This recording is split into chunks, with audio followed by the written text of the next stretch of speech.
Bonjour, bonjour tout le monde, bienvenue dans À table avec Annabelle et on parle de phobie, de peur aujourd'hui.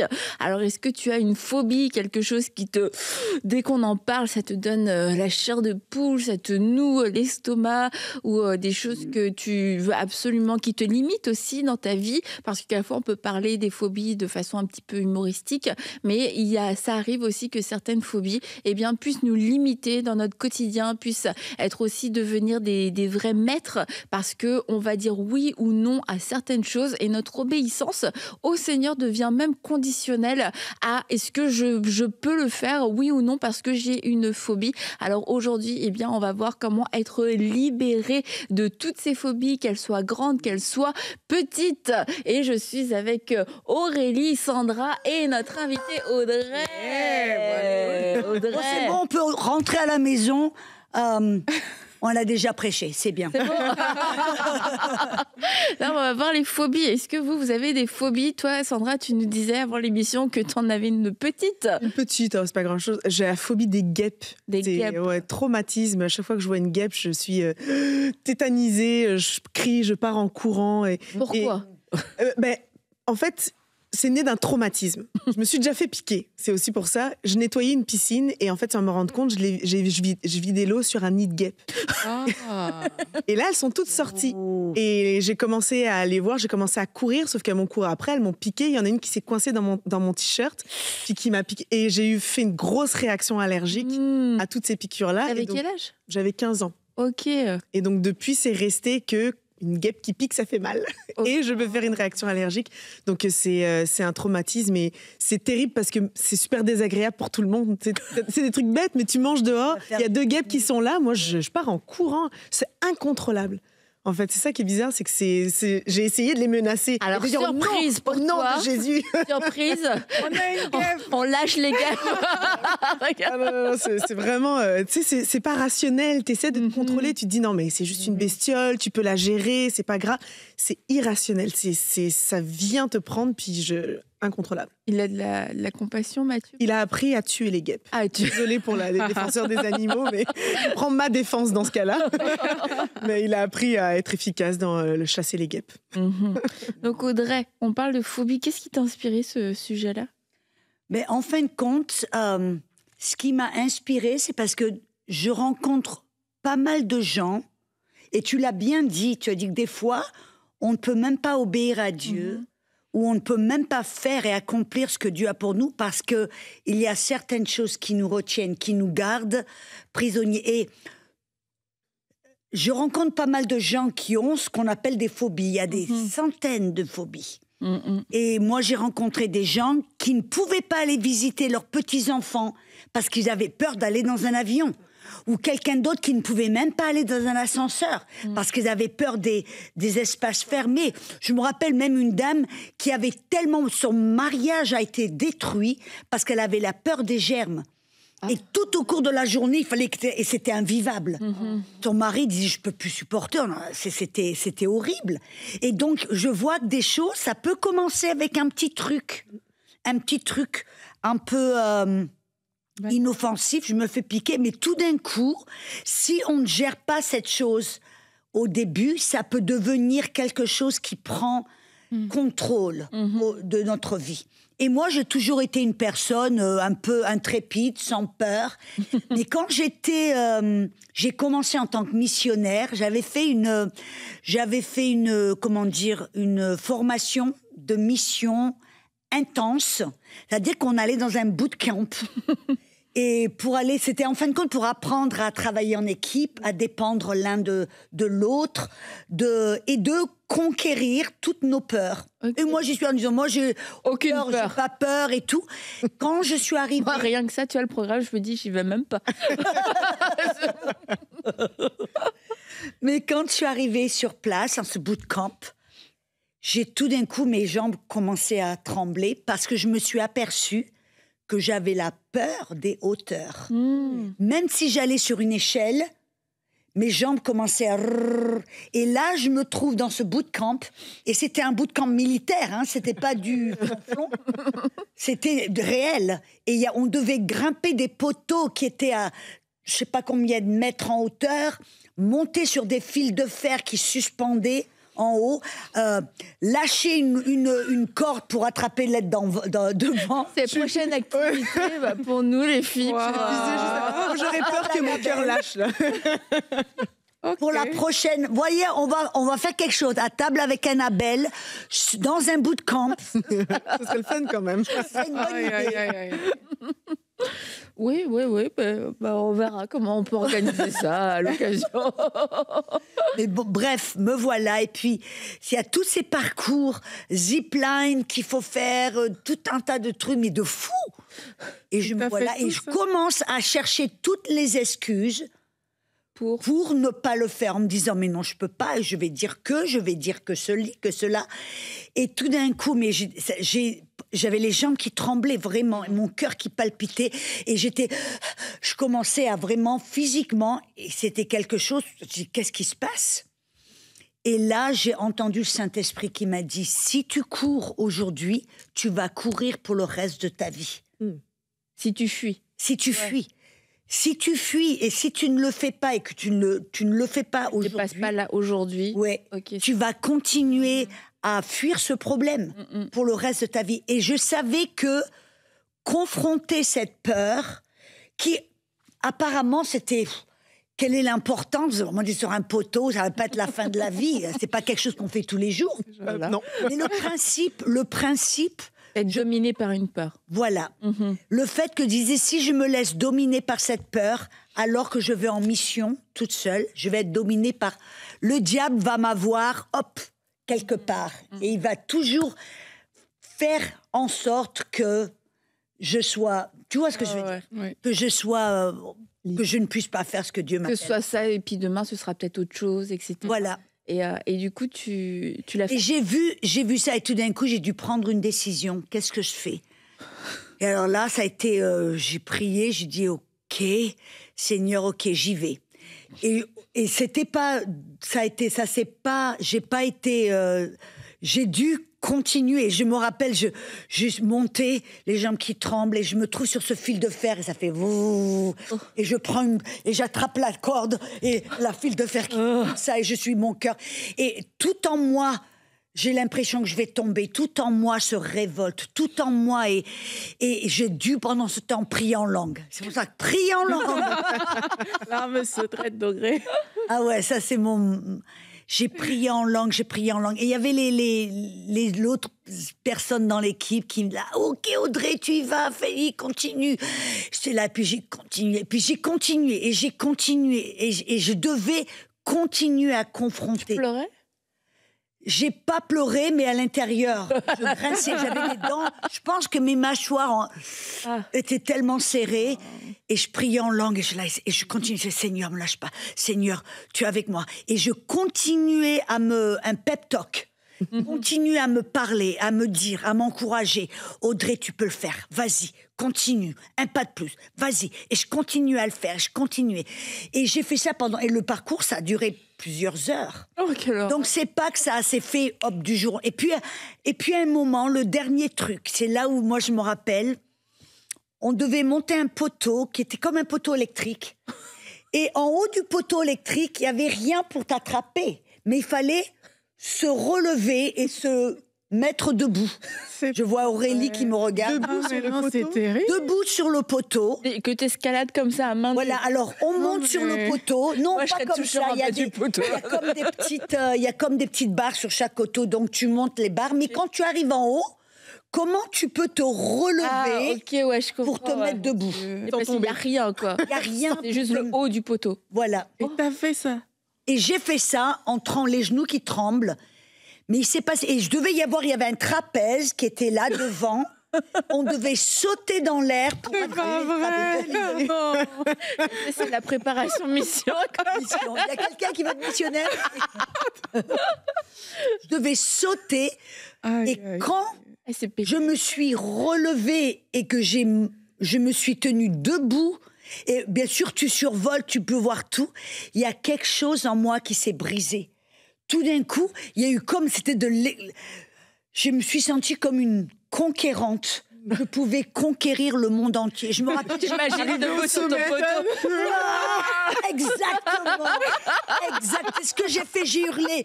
Ouais, monde, me voici, j'arrive.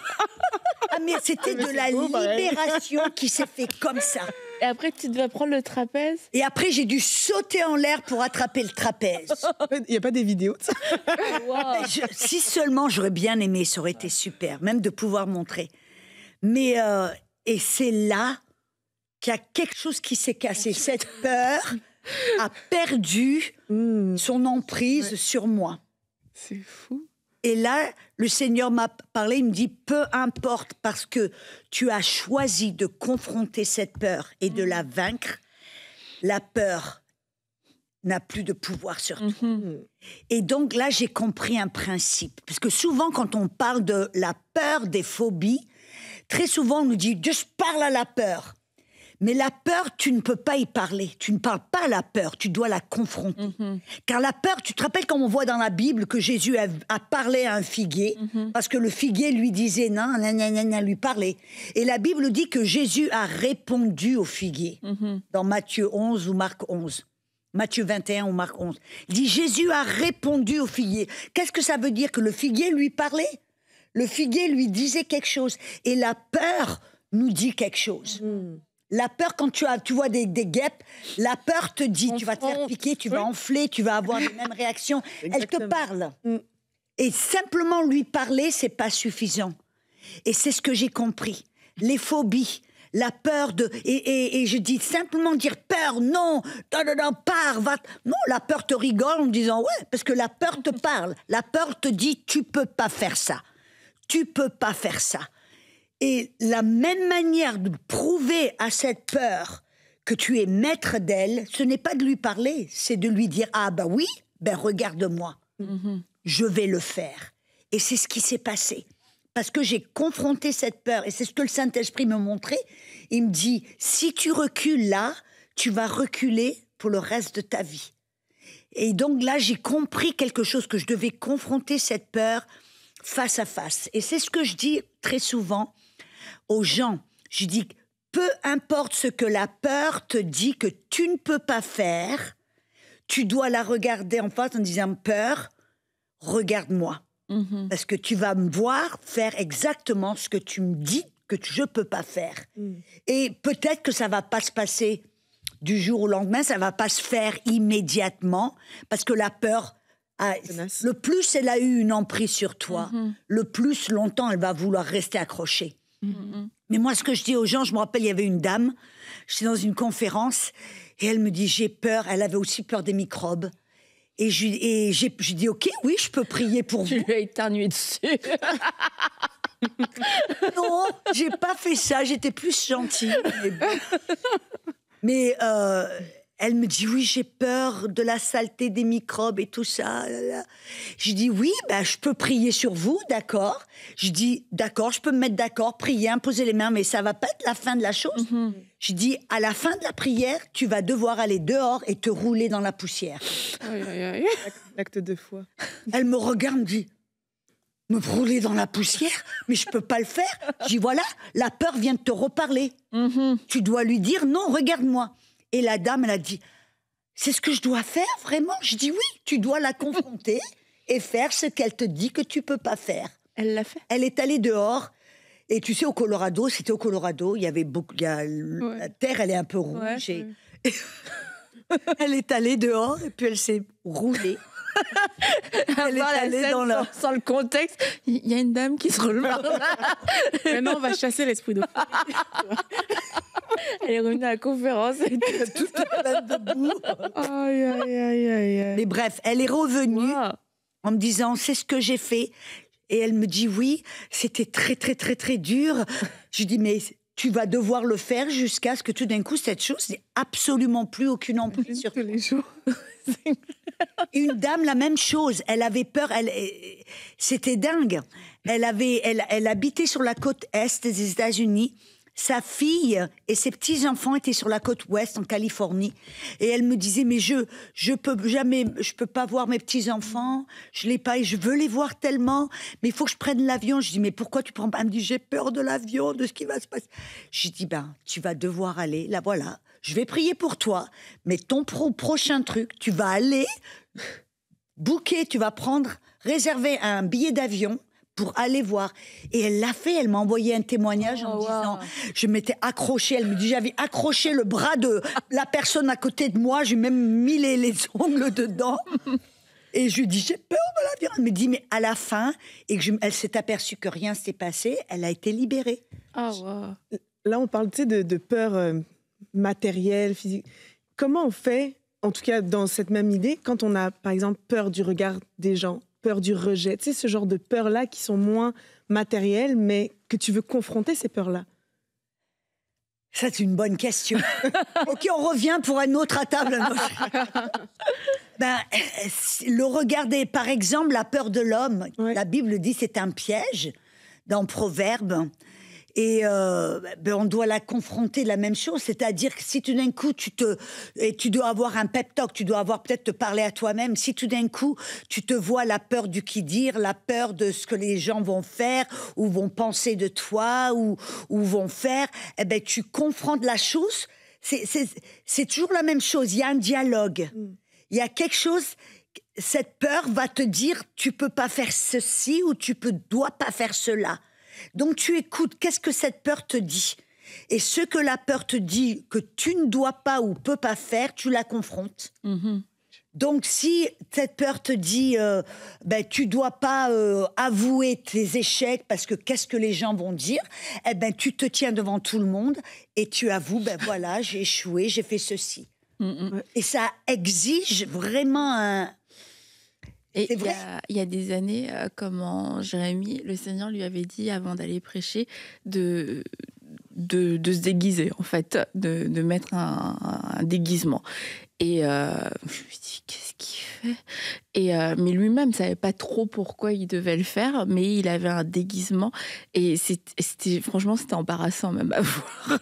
C'était embarrassant même à vivre, tu vois, dans l'assemblée. Puis dans le message, il a enlevé le déguisement. C'était hyper bizarre. Enfin bref, tout était bien. Je me souviens même plus sur quoi il a prêché. Mais je sais qu'à un moment donné, on a senti dans la réunion, l'atmosphère a changé et on a vécu un moment fort dans la présence de Dieu, mais à la fin, je comprenais toujours pas l'idée du déguisement, tu vois. J'étais comme, c'était quoi le truc du déguisement? Et en fait, après, lui, il nous a raconté que le Seigneur lui avait dit, fais ça. Il l'a fait et lui-même trouvait ça un peu bizarre. Et en fait, lui, ça l'a délivré du regard des autres parce que il prêchait, il était coincé derrière le pupitre, le micro. Mm-hmm. Et en fait, d'avoir fait quelque chose qui était complètement, quelque part inutile, c'est comme ça que Dieu l'a délivré et parce qu'il a dû faire quelque chose qui était quand même un peu ridicule au final.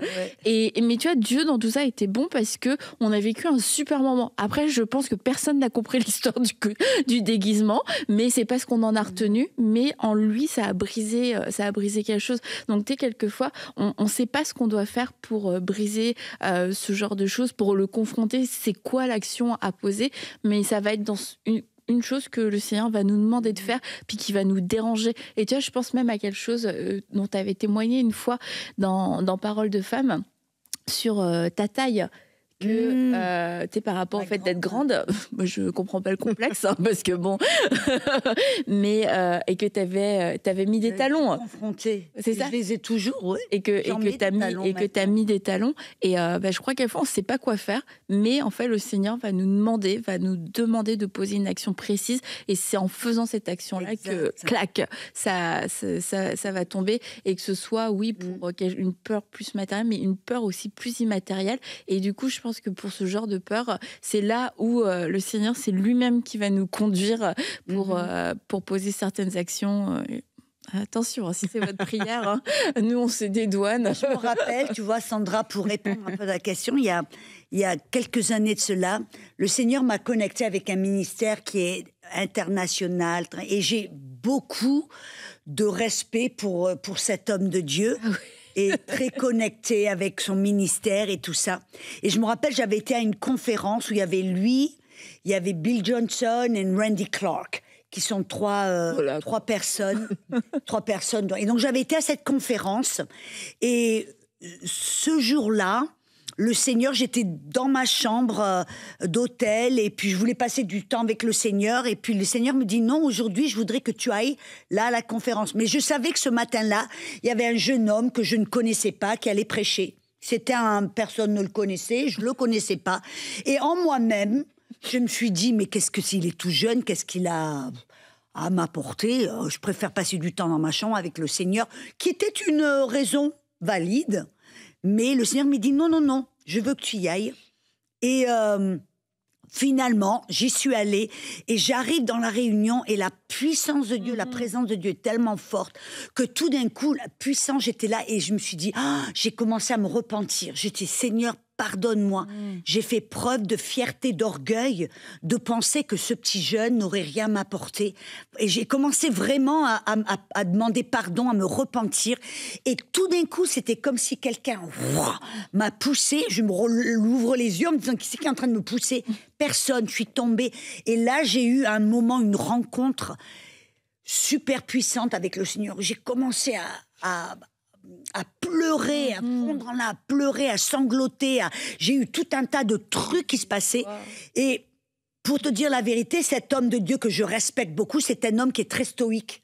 Il ne montre jamais les émotions, il parle toujours calmement, il n'est pas du tout donné à l'émotionnalisme, tout ça, tu vois. Oui, il est super, tu vois, il est très toujours comme ça. Et pour moi, à l'intérieur, me voilà à 3 pas de lui, tu vois, et tremblais, je pleurais, je sanglotais. J'étais dans un travail de l'esprit complètement fou. Et en moi, tu vois, je dis, oh là là, qu'est-ce qu'il va penser, Mais ce qui était encore plus intéressant, c'est que quand il me regardait un petit peu en me disant, mais qu'est-ce qui lui est arrivé, tu vois, et je ressentais presque le regard de l'autre.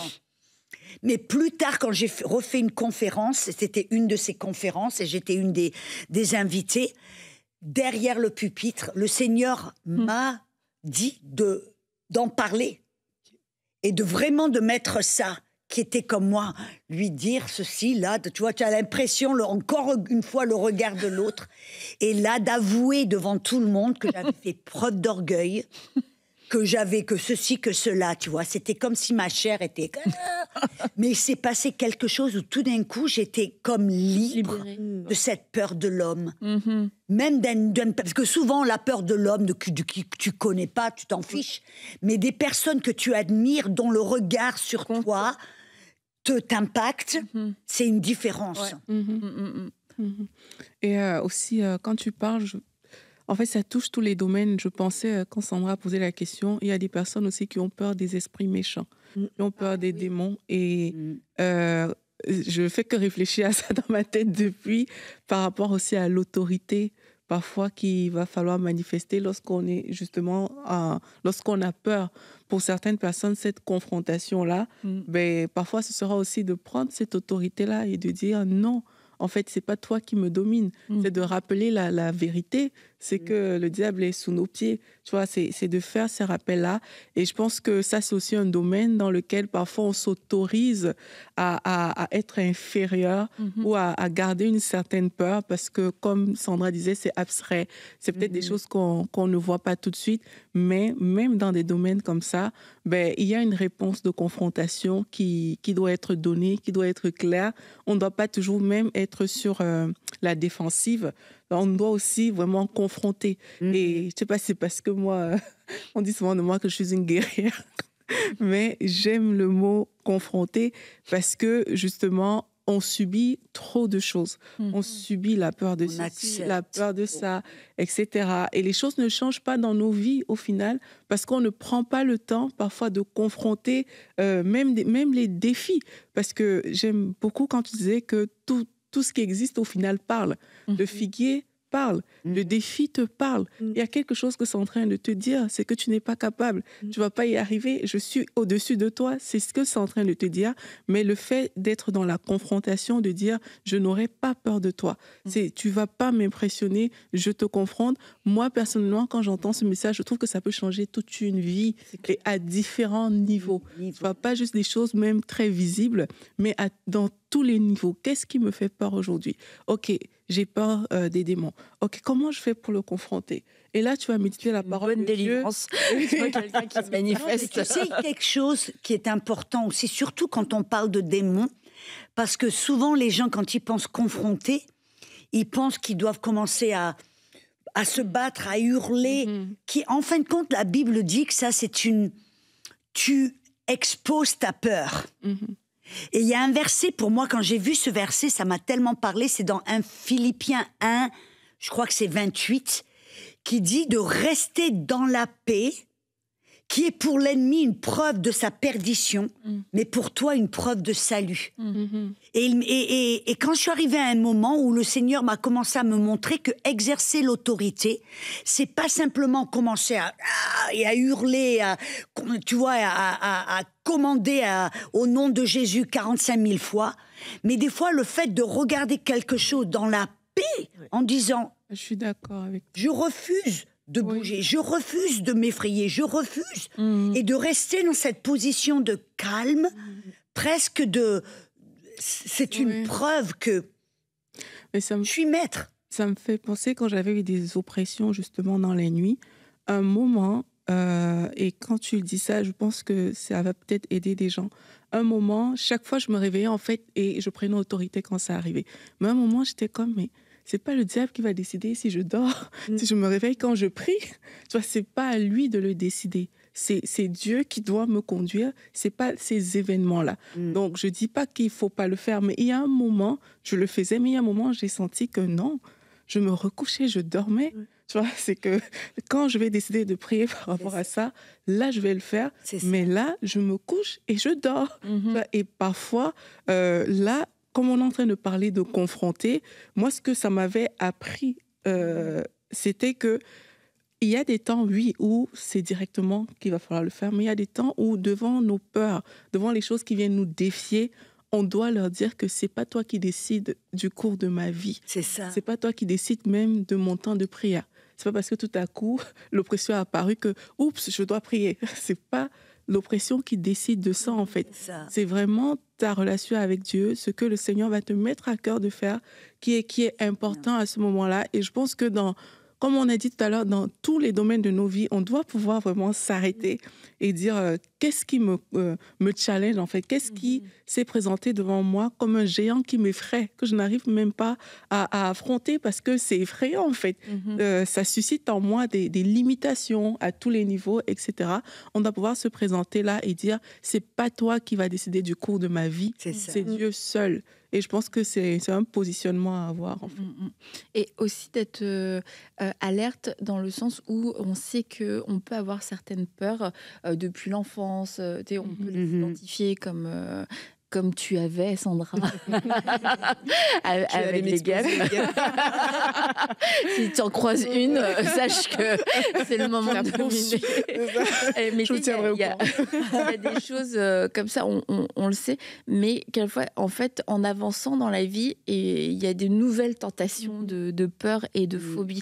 Et c'est d'en avoir conscience et de ne pas rester passif. Et je crois vraiment que en vieillissant, eh bien, on peut devenir plus passif et puis accepter des choses et se dire bah oui, c'est de la sagesse, c'est de la prudence, mais en fait c'est des choses qui viennent te ralentir et puis tu te rends compte que le moteur derrière c'est est-ce que j'ai la force, et puis tu sais que ça génère du stress, de la peur, etc.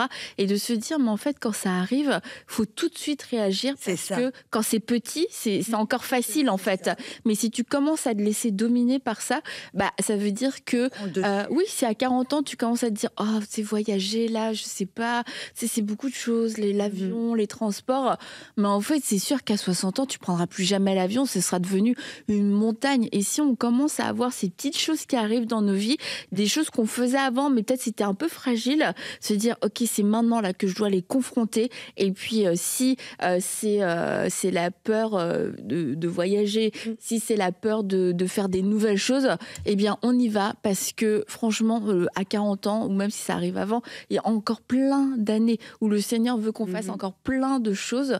Et je crois vraiment qu'il y a un moment donné où il peut y avoir une petite faille et on voit quelquefois les gens non seulement ralentir, mais commencer toute une moitié de leur vie à reculer, alors que on continue d'avancer. Et peut-être que à 90 ans, on va peut-être avancer un peu moins vite, dans le sens, on va pas avoir le train de vie de quelqu'un de 20 ans, mais on n'est pas en train de reculer. Dieu nous appelle jamais à reculer. Et je crois que une des choses que le diable va utiliser, ça va être la peur pour nous faire reculer dans ces années de vie qui sont des années de force, des années de maturité.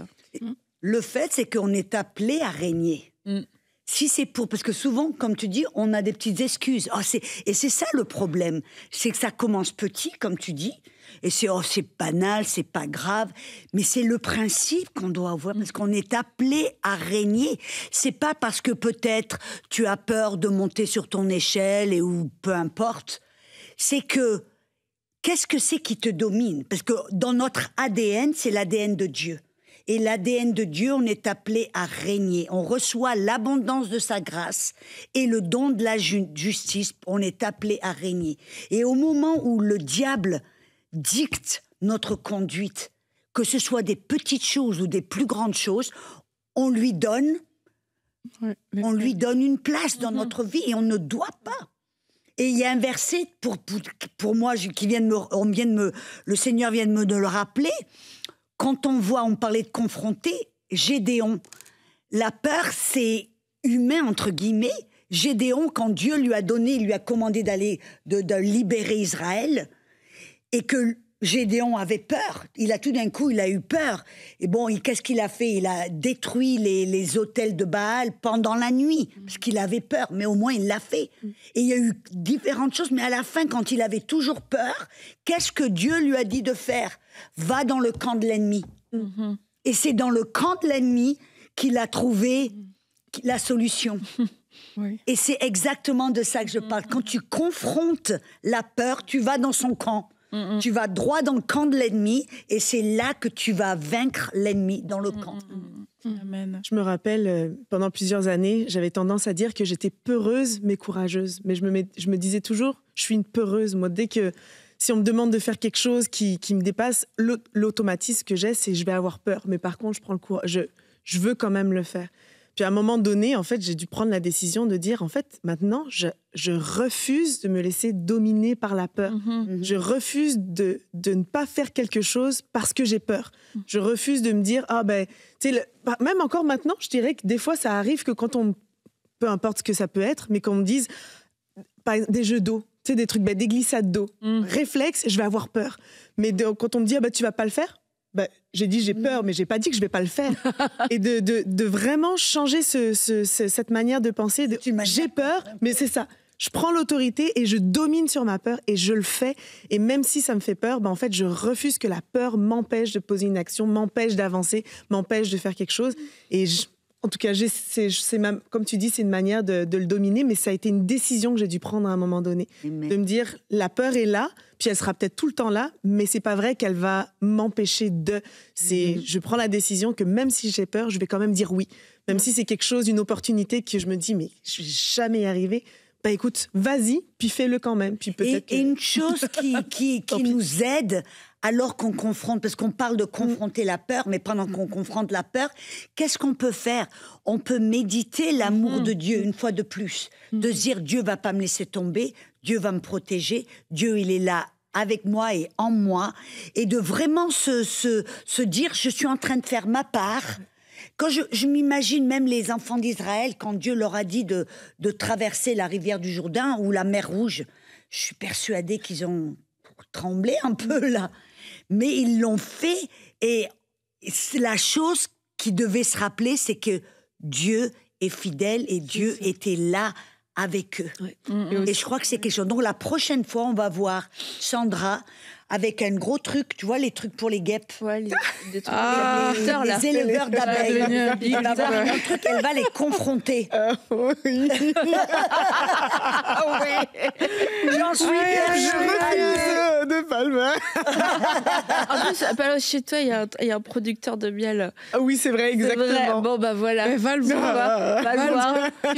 En plus, je m'en vais habiter à la campagne, il va y en avoir des guêpes. Non, mais... Dieu te prépare là, c'est ça. Mais j'aimerais tellement pouvoir témoigner et dire ça y est, j'ai Tu été... vas nous montrer la vidéo. Tu vas nous montrer la vidéo. Et toi, tu n'as plus peur des hauteurs, Audrey, c'est terminé. Non, moi j'ai plus du tout. Et je crois qu'ils ont une photo pour nous montrer que maintenant, s'il y a quelqu'un qui doit aller sur les toits pour le nettoyer, ben voilà, c'est moi. Ah, bravo. Tu montes vraiment, t'es volontaire. Oui, non, je l'ai fait plusieurs fois, je suis montée et j'ai été partout parce que les tuiles, c'est fragile.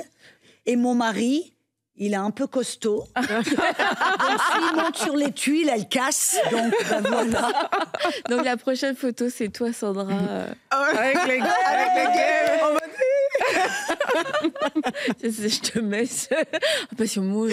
Il y a peut-être d'autres peurs que Dieu va pouvoir confronter avant. T'as vu un peu comme un recul? Non, Oui. on ne recule pas. Et tu sais, comme tu en as parlé dans la dépression lundi, c'est que quelquefois, il y a des choses, des pensées qu'on va commencer à accepter, puis mettre nos yeux là-dessus. Et comme tu disais, la peur, elle parle. Et si on commence à ouvrir nos oreilles et à écouter et à accepter ces choses-là, c'est aussi là, en fait, que la peur va de plus en plus devenir vivante. Elle parle.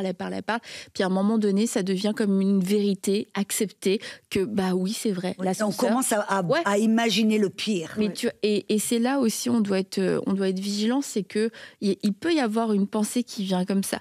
Et tu vois, moi ça m'est arrivé plusieurs fois dans des situations, c'est comme mais là en fait il pourrait arriver ci ou ça. Mais tu sais, tu n'y as jamais pensé de ta vie, c'est pas et là je me dis mais attends, ça vient pas de Dieu. Mais je sais que si je comprends le potentiel de cette pensée en fait, que si je commence à la nourrir, si je commence à me dire mais oui peut-être que mais en fait ça va devenir quelque chose, je peux plus le faire parce que il y a des risques, parce qu'il y a ci ou parce qu'il y a ça. Et en fait tu te dis mais ça commence juste avec une pensée, et d'être vigilant sur cette pensée, d'être violent avec cette pensée, de dire non, en fait je refuse cette pensée, elle ne vient pas de Dieu, elle vient essayer de me voler et de me mettre une insécurité. J'étais très bien il y a 10 secondes et là en fait si je commence à... Et puis tu sens même quelquefois ton cœur qui commence à s'emballer, tu dis waouh, doucement la calmos. Et c'est facile, je veux dire, quelque part c'est facile de laisser une peur nous envahir, mais je dirais que c'est beaucoup plus facile, comme je l'ai dit tout à l'heure, de réagir dès le début, de refuser plutôt qu'après avoir à déraciner. C'est pour ça prier en langue. Moi je suis tellement... Bon, prier en langue, on y est là, Audrey, vas-y. Faut que tu pries en langue. Ouais, je crois prier en langue, parce que quand on prie en langue, on puise dans l'esprit au lieu de puiser dans la tête. Mais tu vas prier là pour le... Je vais prier pour... Si vous voulez, vous devez, pour ceux et celles d'entre vous qui n'êtes pas remplis de la puissance du Saint-Esprit, vous devez l'avoir. Car Paul a dit à Timothée, tu n'as pas reçu un esprit de peur, mais de puissance, de force, d'amour et de maîtrise de soi. La maîtrise de soi dont Annabelle a parlé, ça commence avec la puissance du Saint-Esprit en nous. Et donc c'est facile, vous avez simplement besoin de vouloir, de dire oui, je veux le Saint-Esprit. Quand Jésus a dit, il dit, si vous, Père charnel, savez donner de bonnes choses à vos enfants, à combien plus forte raison est-ce que le Père céleste donnera le Saint-Esprit à ceux qui le lui demandent. Donc on va demander au Père. Dieu doit être votre Père. 2, vous devez vouloir le Saint-Esprit. 3, on va lui demander. Alors on va prier ici sur le plateau et vous allez répéter après moi, petit à petit. Êtes-vous prêts ? Positionnez-vous, prêts à recevoir le Saint-Esprit. Tout simplement comme un enfant. Tout simple. Et après la prière, c'est ce que vous allez faire. La Bible dit dans Ésaïe 28... avec des langues étrangères et des balbutiements ou des bégaiements, il a parlé à son peuple et il parlait là du parler en autre langue. Donc, vous allez ouvrir votre bouche et commencer peut-être à bégayer, peut-être à former des paroles que votre tête ne va pas comprendre. Mais l'important, c'est que vous ouvriez la bouche et commencez. Êtes-vous prêts? Père Céleste, remplis-moi maintenant du Saint-Esprit. Je crois, parce que je te demande, je reçois maintenant. Je vais ouvrir ma bouche et prier en langue. Car Saint-Esprit, tu me donnes cette capacité divine. Alors tu es la bienvenue. Remplis-moi. Soyez remplis du Saint-Esprit maintenant, au nom de Jésus. Dites merci Seigneur. Ouvrez votre bouche et commencez à prier.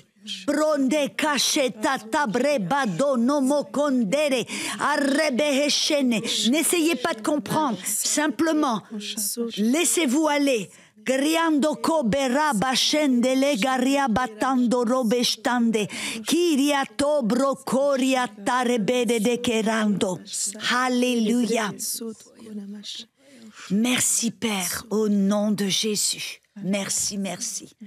Alléluia. Amen, amen. Alors, je ne demande pas si vous avez reçu, mais pour tous ceux qui avaient reçu, n'hésitez pas à envoyer votre témoignage emcitv.com/témoignage ou à laisser un commentaire sous cette émission. Et beaucoup des gens ont reçu baptême du Saint-Esprit à travers le ministère d'Audrey. Et oui, ça peut être simple, ça peut être rapide. Et tu as reçu, si tu as commencé à parler en langue, ne doute pas, c'est ça, c'est bon, Continue. juste continue de parler en langue.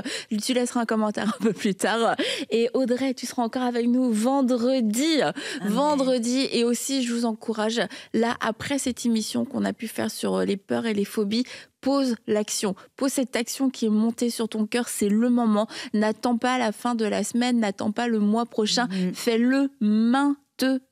Si c'est d'aller te rouler dans la poussière ou autre chose, eh bien n'hésite pas, fais-le. C'est le moment de pouvoir acter ta délivrance, ce que Jésus a fait pour toi. Alors n'hésite pas. Merci Audrey et à vendredi. Bye bye.